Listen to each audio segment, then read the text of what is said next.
A lot of times the dishwasher itself is not actually clogged. It's the drain hose that comes from it, it's the connection, it's the drain work in the plumbing system, all sorts of things.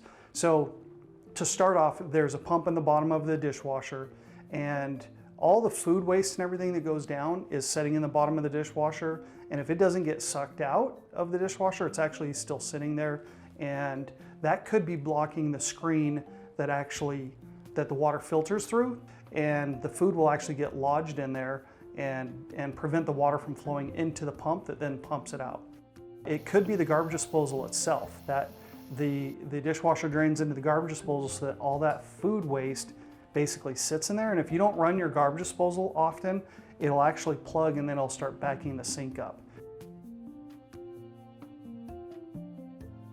A few measures that can be taken to prevent your dishwasher from plugging up would be to actually clear your food off the plate. Typically, food particles are the main reason that a dishwasher is going to plug.